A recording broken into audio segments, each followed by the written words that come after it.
Bonjour à tous et bienvenue dans cette nouvelle vidéo où nous allons évoquer ensemble la préparation des entretiens professionnels et des entretiens annuels.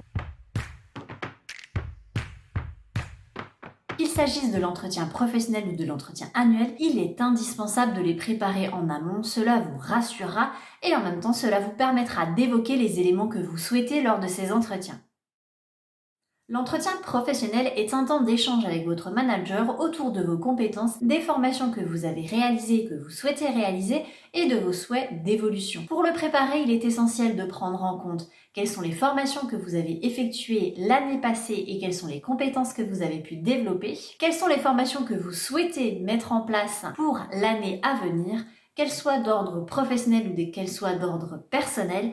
S'il s'agit de formations d'ordre plus personnel, il faudra argumenter en quoi l'entreprise devrait financer ce type de formation. N'oubliez pas que si c'est une formation d'ordre plus personnel, vous pouvez utiliser votre compte personnel de formation ou faire un projet de transition professionnelle. Si vous avez des souhaits d'évolution, alors là, il y a deux écoles. La première école, vous êtes dans une entreprise bienveillante qui souhaite accompagner vos souhaits d'évolution. C'est donc le moment de l'évoquer. Vous pouvez aussi demander des informations complémentaires sur le poste que vous convoitez si c'est un poste en interne. Si c'est à l'externe, alors là, c'est plus complexe. Encore une fois, deux écoles, vous êtes dans une entreprise bienveillante, elle souhaitera vous accompagner aussi sur vos démarches pour continuer votre parcours et vos projets professionnels.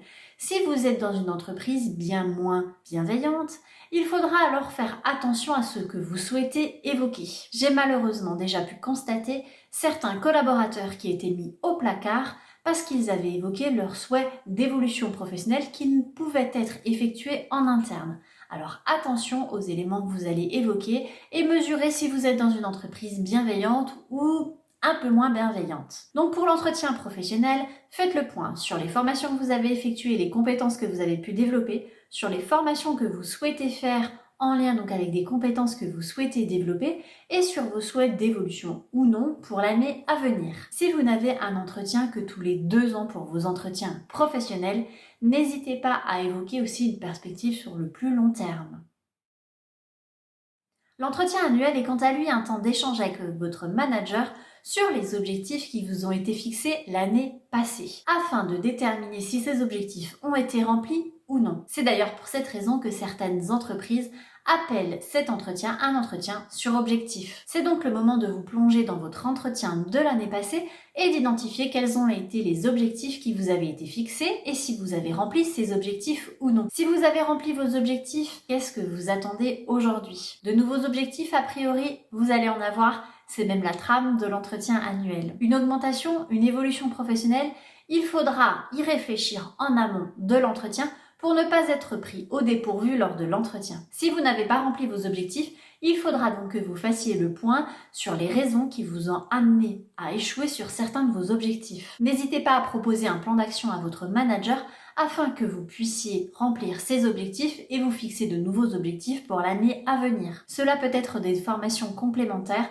un accompagnement spécifique, du mentorat, du tutorat, qui vous permettront donc d'identifier les leviers de performance pour l'année à venir. Cet entretien annuel ou sur objectif vous permettra donc de prendre du recul et d'analyser vos réussites et vos points d'amélioration pour proposer à votre manager un plan d'action. Pendant cet entretien annuel, gardez surtout en tête qu'il faut être à l'écoute.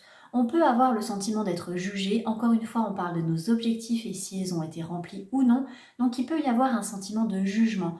N'oubliez pas de rester à l'écoute et surtout de ne pas répondre de façon émotive. L'entretien annuel est aussi le moment de faire le point sur la rémunération et sur des souhaits d'augmentation. Si vous souhaitez avoir une augmentation lorsque vous avez rempli vos objectifs, il y a fort à parier que ce sera plus facile que si vous les avez pas complètement atteints. Néanmoins, n'oubliez pas de prendre en compte aussi tout le contexte et à le mettre en avant lors de vos entretiens. Peut-être n'avez-vous pas rempli les objectifs qui vous étaient fixés, mais vous avez atteint d'autres objectifs, comme par exemple l'intégration d'un nouveau collaborateur, le tutorat d'un nouveau collaborateur, vous avez fait progresser l'entreprise dans son organisation. Ce sont aussi des éléments à prendre en compte. Ne prenez pas simplement les objectifs qui vous étaient fixés l'année passée. Alors quand est-ce que dans l'entretien on négocie cette augmentation ?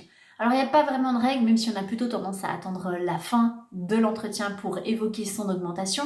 Il y a simplement une règle à retenir lorsque vous souhaitez une augmentation, c'est de penser que vous la méritez vraiment. Si vous-même vous êtes dans le doute de mériter une augmentation, il y a fort à parier que votre manager sera aussi dans le doute que vous méritez cette augmentation. Pour votre entretien annuel, il s'agira donc de faire le point sur les objectifs de l'année passée. Ont-ils été atteints ou non? Pourquoi n'ont-ils pas été atteints? Quels sont les objectifs de l'année à venir?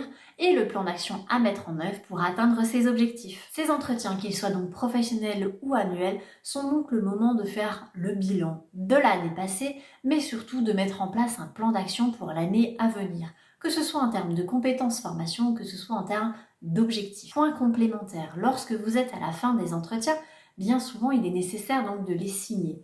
Prenez un délai de 48 heures pour relire les éléments qui ont été notifiés dans l'entretien avant de les signer. Si des éléments devaient être modifiés, n'hésitez pas à demander un nouvel entretien rapide avec votre manager pour évoquer ces changements. N'ayez pas cette pression de signature immédiate. J'espère que cette vidéo vous aura été utile pour préparer vos entretiens et je vous dis à très vite pour une nouvelle vidéo.